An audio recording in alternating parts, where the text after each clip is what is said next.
Satyananda Sri Advaita Shiva Gauravattamina Hare Krishna Hare Krishna Krishna Hare Ram Hare Ram.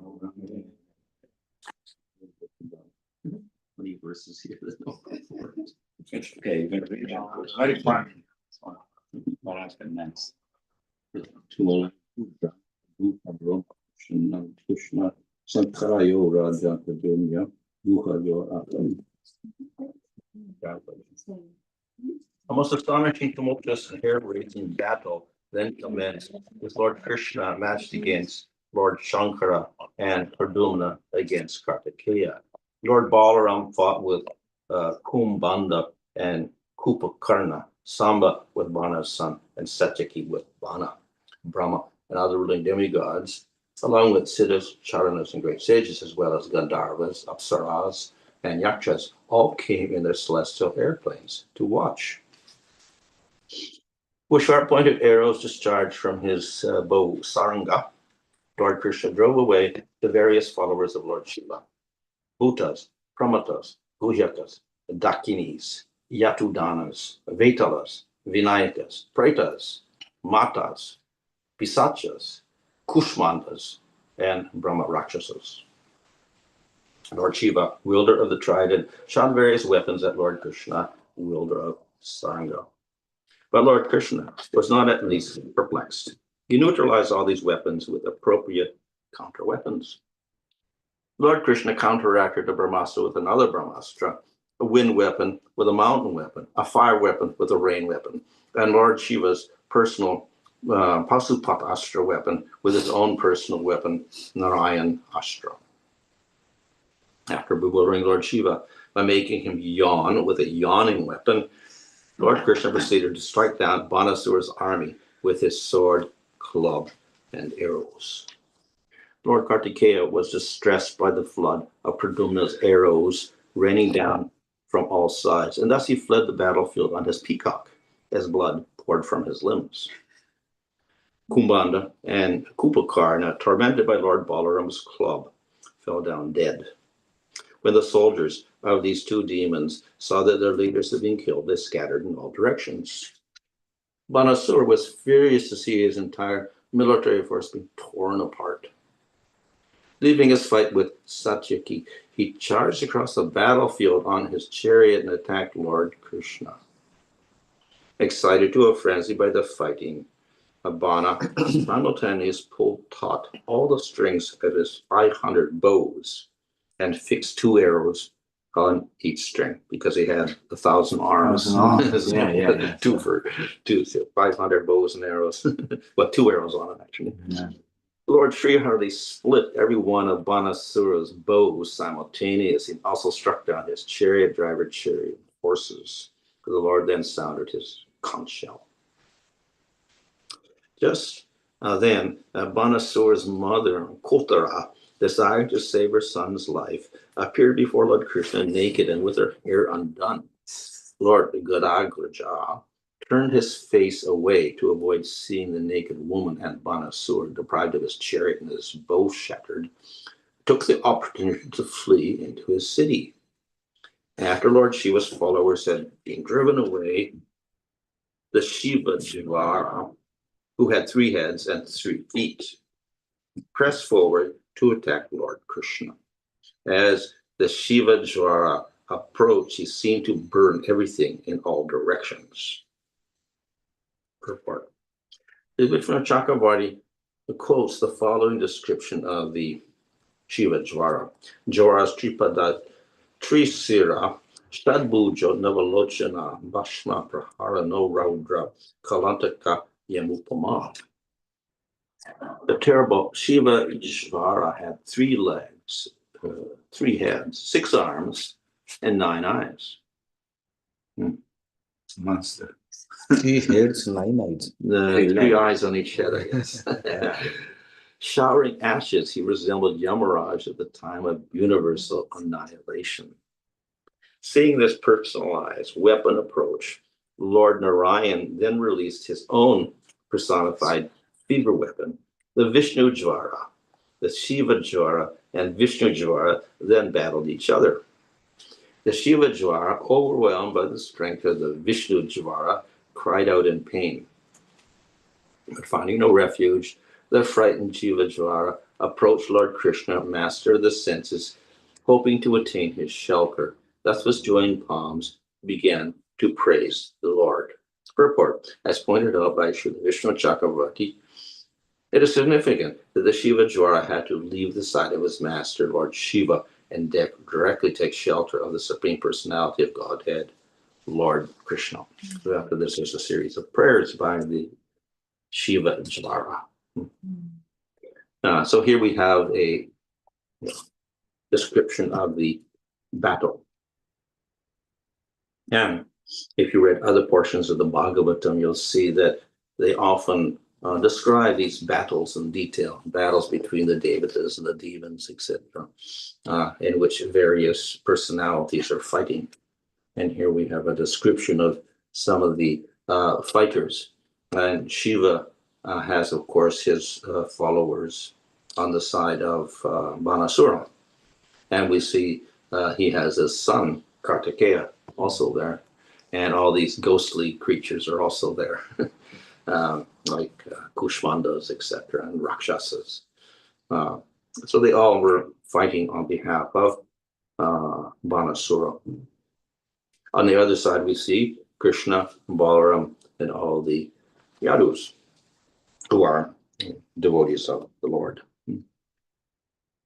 So it is inevitable that Krishna was going to win because he is Supreme Lord, in spite of the fact that Lord Shiva is also on the side of Banasura. But we see this great battle taking place here. As I mentioned the other day, Krishna arranged this through his Yoga Maya so that Shiva would fight against him with his supporters, along with Banasura, to make the battle more exciting. Of course, Krishna could have just fought with Banasura, but that would be very easy. So therefore, we have all of Shiva's people also here with him, and this makes the fighting more intense. And the fight itself, as I said, is a pleasure for the Supreme Lord, in spite of the fact that generally we don't think of fighting and killing as pleasurable. It's a type of rasa. At the same time, this is a secondary rasa, or not only secondary rasa, but it's also not a real rasa because it's not based on the primary rasa. These are not devotees that are fighting these rakshasas, etc. They're getting killed. They're getting killed, and they're enemies.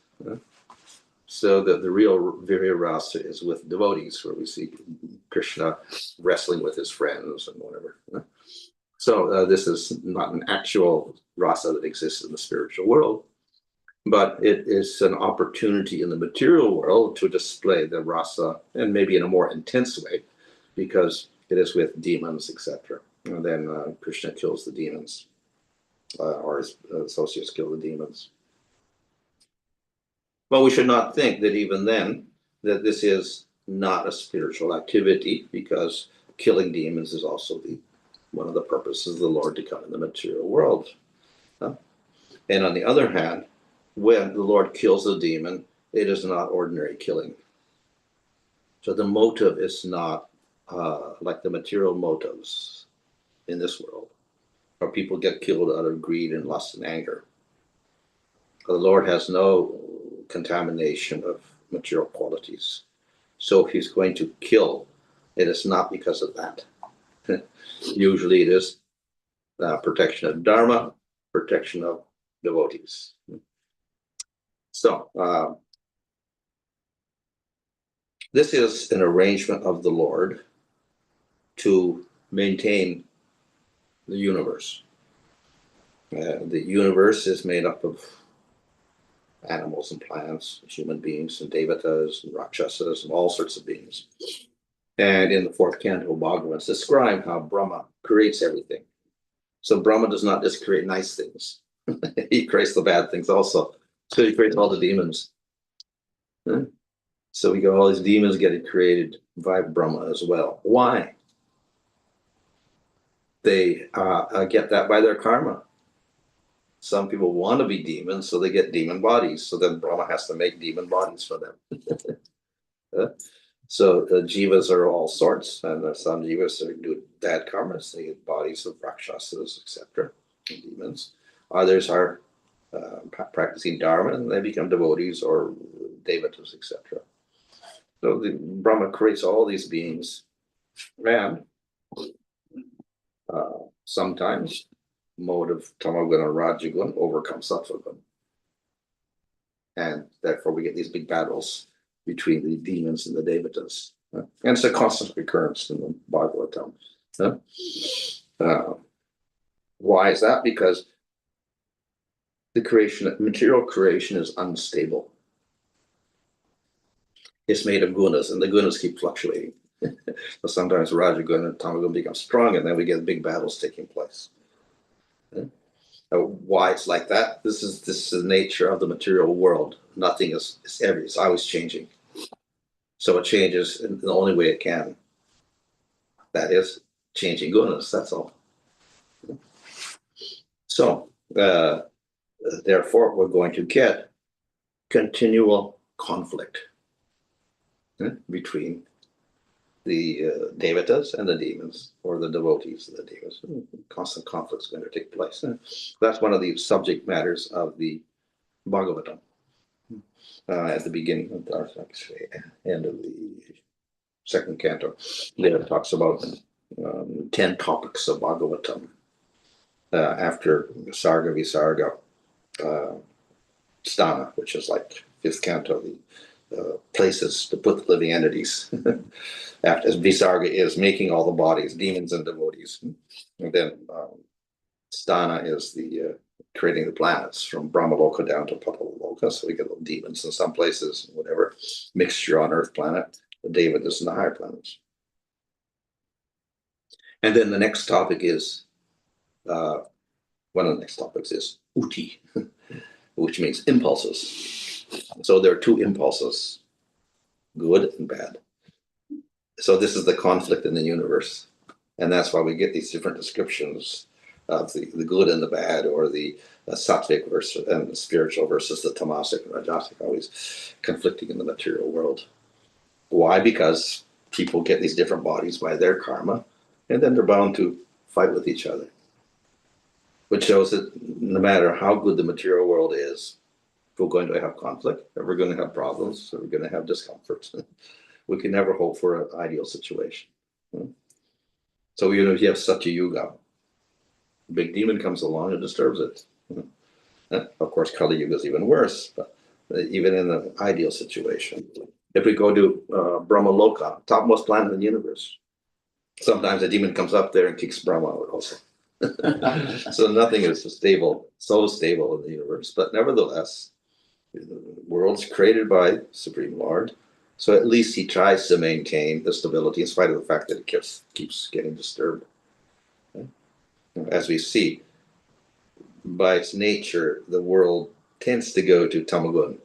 So we have Satya Yuga, Treta Yuga, Dwarva Yuga, and then Kali Yuga. Kali Yuga is Tamasic. Satya Yuga is Sattvic. It goes down like that. By just nature of the gunas, they tend to degenerate. And then the Lord has to bring it all back to Sattva. And then it goes down again. And then he puts it up again to Sattva. So we have these rotating cycles. So that's one way the Lord keeps at least maintaining some sort of Sattva in the world, in spite of the bad tendencies to degrade. So then the Lord has other means to preserve let's say, the balance, in spite of the fact it tends to go down. So he comes as avatar when it gets really bad, and then he starts killing the demons off. Or he has the Manus come to maintain Dharma. So Dharma is a way of creating the stability. And of course, the demons will live up to the Dharma, and then the Lord may have to come to restore Dharma again. In general, he empowers the Manus and their descendants to keep the world in order, mainly for the human beings. And if human beings are in order, then of course the rest of the planets and animals are okay. So that's another way in which he tries to maintain the balance. The other, of course, is he has the Devatas and he sides with the Devatas. So if the Devatas are getting problem, then the Lord will support that side and they'll conquer over the demons. As in the case of Mohini Avatar, when the demons stole the nectar, then the Lord comes as Mohini Avatar and steals the nectar from the demons and gives it to the Devatas. And then we get some peace again. So there are the disturbances in the material world by the nature of the material world, nature of Prakriti. And then Lord comes and he somehow makes arrangements for the restoration again, like that. We know that. Then we have Brahma, Vishnu, and Shiva. Shiva is the destructive force, Brahma is the creative force, Rajagun, Tamagun. And then Vishnu is Sattva. He maintains the order. And if the other ones become too powerful, then he puts the order back and puts Sattva in charge. So these are the ways in which the Lord tries to balance out the material. In spite of his tendency to degenerate into Tamagun, he has some way of maintaining some level of Sattva. So why does he just go degrade? Yeah? And the reason is the Lord has a purpose in the material world. And that's just created to leave and let everybody do whatever they want. He also has his own purpose. One, of course, is he'll support Sattva. In spite of the tendencies to degrade, he'll support Sattva. Why does he support Sattva? In Bhagavad Gita, Krishna says, I favor Sattva over Tamagun or Rajagun. And what is the reason? The reason is that this gives, in spite of the fact that it's material, it gives a chance for the human being to become spiritual. The other gunas don't give that chance. So Sattva is more favorable by its nature. So the two qualities of Sattva mentioned in Bhagavad Gita are, one is Sukha, happiness, and the other is Prakasha, or knowledge. So what that means, a Sukha does not mean tendency to enjoy materially. Rather, it means the opposite, to get one's happiness not by sense pleasure, but within, from Atma. And Prakash means knowledge. This does not mean material knowledge, but the person in Sattva gunas begins to realize he's not the body, he is Atma. So these are just natural qualities of Sattva. Yeah? So if one becomes sattvic, then naturally he'll become detached from the material world, and he'll begin to inquire, well, I'm not the body, I'm the soul, etc.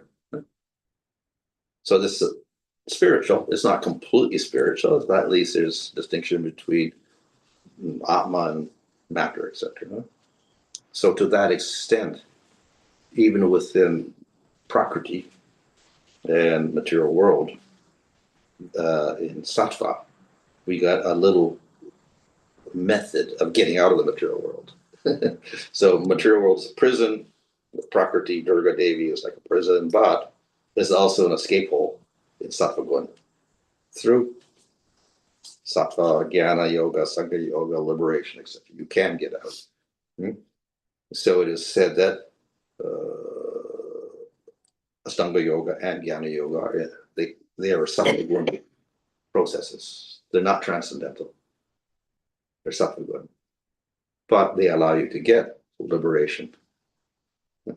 So that's within material world, Krishna not only tries to maintain the balance, he also tries to maintain Sattva, and in Sattva, then you can get out of the material world. So that's a type of mercy of the Supreme Lord, how he structures this material world. So it is tendency towards Tamagun. Lord tries to maintain Sattva, and in Sattva, then a jiva can actually get a chance to get out. So that's mercy of the Supreme Lord. So, therefore, the Lord has a plan behind all of this. And though the demons will keep fighting or whatever like that, it's their nature, and there's always a Tamagun in the material world, still, the Lord has his own plan behind all of this, and he wants to get the jivas ultimately out of the material world. At the same time, Lord cannot force the jivas one way or the other, so therefore it's a very gradual process. They have to keep choosing what they want. But this itself is also not a complete process, because liberation, we know, it's liberation, but it's not complete spiritual. So therefore, then the Lord also provides another means. And this means does not even depend on sattva. Jnana and yoga depend on sattva. Liberation depends on sattva. But bhakti does not depend on sattva. So even if you're in tamagun, you can start the process of bhakti and you can get out of the material world. So that's why bhakti is recommended. Everybody can do it, not just people in sattva-gun. Sattva-gun people can have a tendency to go for liberation. So that's why we'll see many people some people are more detached from everything. They may start practicing yoga, etc. But they tend towards the impersonal. Let's get liberated from material world. This is as far as they can get. And it's difficult to understand why do you have to worship a form, etc. So that's the natural result of sattva. It's going to tend towards Atma and Brahman rather than Bhagavan. So bhakti is such that whatever you can get through jnana and yoga, that's liberation, and stop material existence, you can get through bhakti. But it gets more than that. In other words, we get prema. So we have artha dharma kama moksha, and then we have the process of bhakti to give us prema. So through dharma we get artha and kama. Through jnana and yoga we get moksha. And through bhakti we get prema. So that's something a little bit unknown to most people, because they maybe ultimately they go for moksha. But prema is the ultimate goal, so that is only achieved by process of bhakti. So then that does not depend upon sattva at all. But it also has some dependence. It has dependence upon mercy of devotees. So there's no mercy of devotees, there's no bhakti, whether you're sattva-gun or rajagun or tamagun. So that is why the devotee is considered to be the most important in the Bhagavatam. You have to get the mercy of the devotee, then you get bhakti, then you can get prema. So this is another arrangement of the Supreme Lord to help the jivas in the material world, but it depends upon devotees. And therefore the devotee gets glorified more than anyone else, because he is the cause of that bhakti. So the devotees are there, and then these tamasic, rajasic forces will act against the devotee also. They're not only against sattva and devatas, etc., they'll act against the devotees. Of course, the devatas are also devotees. So then we'll have a conflict between the people in the gunas with the devotees also, not just the devatas and whatever, but the devotees themselves and with the Supreme Lord. So here we have a fight between the followers of Krishna, the Satyaki and all these devotees fighting against the demons, and we have Krishna himself fighting against Shiva and all the other demons as well. So therefore the devotees have to encounter this type of opposition in the material world. And as I said, it's always there, because this world is such that sometimes the tamasic and rajasic elements are going to become strong. And this happens according to the cycles of time. And of course, more in Kali Yuga. So therefore, we're bound to get conflicts. We're going to have conflicts with the Supreme Lord and the demons, and the devotees and the demons. All of this is going to happen. So it's inevitable. But as we see here, it's actually hopeless for the demons against the Supreme Lord. The Lord must win in any case. And even if there's Shiva, who's also a form of Vishnu, still, he has to get defeated ultimately. We'll just speak of Banasura, his devotee. So therefore, the devotee has to be patient and wait for the mercy of the Supreme Lord to help in all sorts of different circumstances. Okay, any question? Oh, we fight, and sometimes we find within the organization or ISKCON or Krishna or there's some devotee, they're fighting with other devotees. So they think, okay, I am right, you guys are wrong.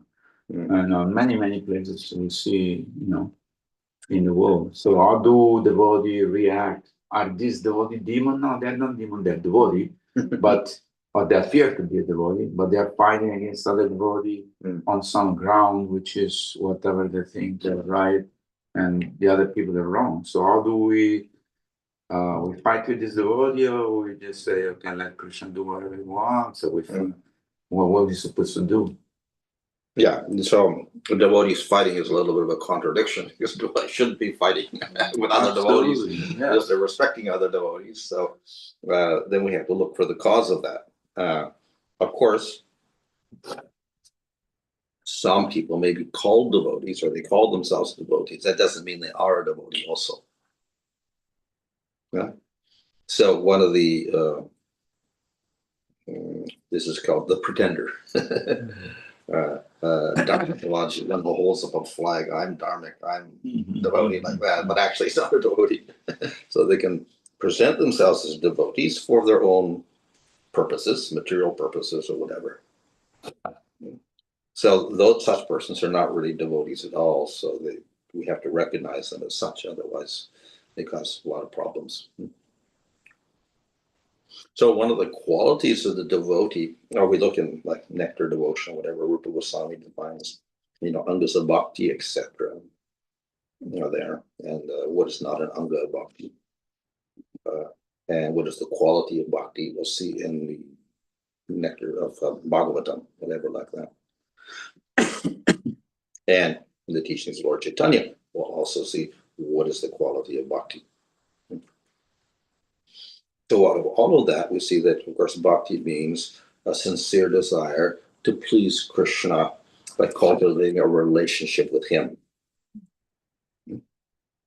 And in the process of doing that, we have to respect the devotee who gives us mercy so we can advance in devotional service. So anyone who follows that principle, we can say, is a devotee.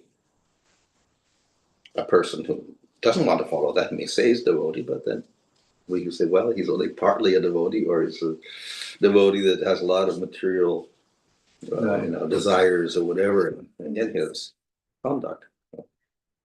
One of the characteristics also we see in Shashastika is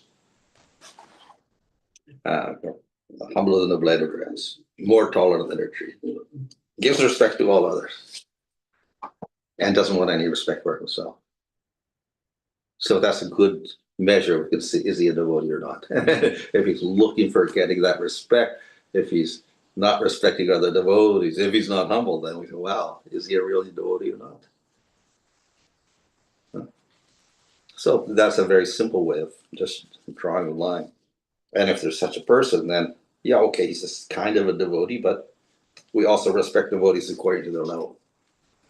So those are the Dharmadvajas, the pretenders, of course, we have to kind of avoid them. And in Nectar of Instruction, Rupa Goswami says, yes, some of the Prakrita devotees, like Sahajiyas are there, they're saying, I'm a devotee also, whatever. And we've got all sorts of people also, that kind of half devotees or whatever, but they do all sorts of nonsense things. Okay, mentally we can give some respect. That's about it. But we don't have to treat them as equals or try to follow their orders or whatever. So according to how we judge these different persons, then we treat them differently.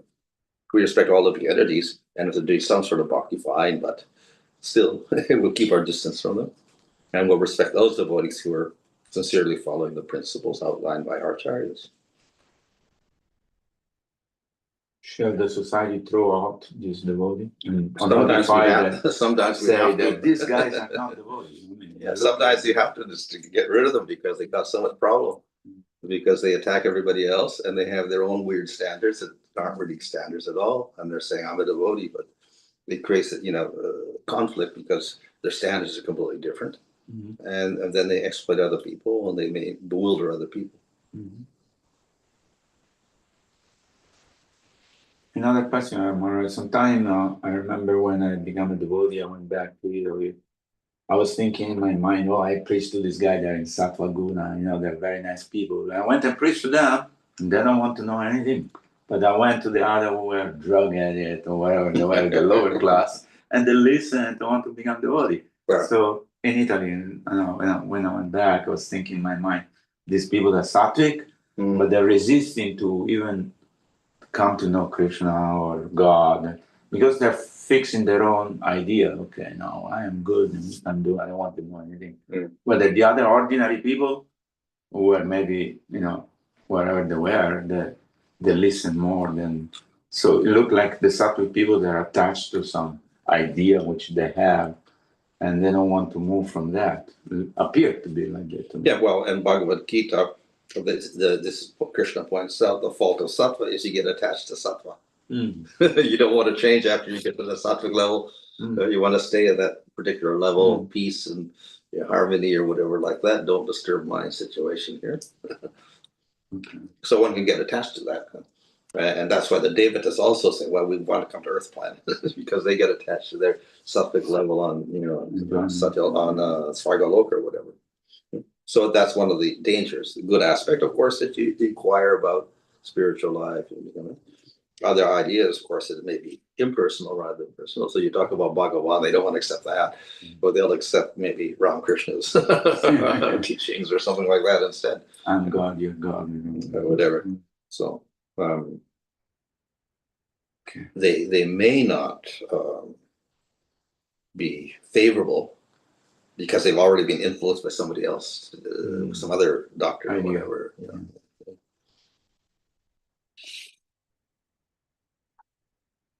Sometimes, of course, they can be good devotees. Other times, they may not. So it's not predictable. No. Simply because you're in sattva, it makes you a better devotee. No.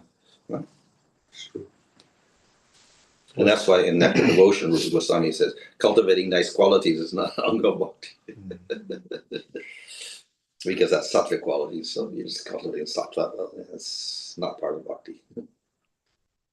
But yet we develop all the good quality of the demigods. So we are not endeavoring, but naturally, if we get more qualities in the devatas, actually, we get spiritual qualities. Yeah. So, because if we only develop sattvic qualities, that binds us to the material world again. So we actually have spiritual qualities, like Krishna has all wonderful qualities. That's not material qualities, spiritual qualities. Yeah. So by association with Krishna, devotee develops spiritual qualities. Right. Right, but in Kali Yuga, like the demons are not coming like what we see here, right? Big body and Oh. Come back with a tie. Maybe if you look very closely, you'll find they are like that also. We can't see their other subtle body or whatever it is. how to see. But it doesn't really matter. We understand by characteristics and actions what they do. Okay. So if they're, merciless and killing and doing whatever, and they're just profiteering for their own sake, that we call a demon. Like it describes the Asuric and the Deva natures in the later part of the Bhagavad Gita. So it talks about these, Asuric people. But they're interested in how much money they can get today, how much more money they can get tomorrow, how I can kill this person, how I can kill that person. That's a demon. That we see everywhere in the material world now. Yeah. People profiteering at other people's expense. Exploiting others. Explanation. How can we see the subtle body? We can. Well, if you practice, you can actually. People who are into alternative therapies and they're doing this energy work or whatever like they call it. But eventually they get to the sensitivity where they can actually feel it. In some cases, they can feel your subtle body when they do like Reiki and all this, or they can actually begin to see your subtle body. So some people actually develop that ability; they can see it. It's just like it's a what we'd say capability of the potential of the human being. But most people don't take advantage. So just like yoga, if you practice yoga, then you get certain powers, like cities. So it's potential in the human being, but most people don't practice, so they don't get it. So if you develop your mind and control your mind in certain ways, then you get all these powers. So the yogis do have these powers. They can see your subtle body. They can use their subtle body to get information from here and there, so they can travel around in their subtle body, etc. So that's how they can, travel to other planets in their subtle body. If this body's here, they go to another body and go to another planet. So they utilize their subtle body, and the subtle body has senses in, so they can see subtle things also. So it's just a matter of training the body, and I say activating the subtle body in a way that you can utilize it according to your will. But the devotee don't want this power because can disturb their bhakti, so they are not intensely looking for these things. Am I correct? Yeah, well, it's just like cultivating sattvic qualities. That's not an anga. So cultivating siddhis is also not a thing of the body because it's material. In other words, it's a power of the subtle body. So that's also material, and they get attached to those things also. Well, then you can use it for exploitation of other people. I mean, some devotee you can see the aura of the body. Yeah.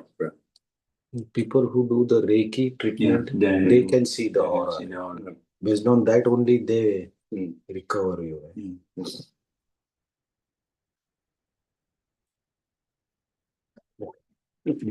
Right? This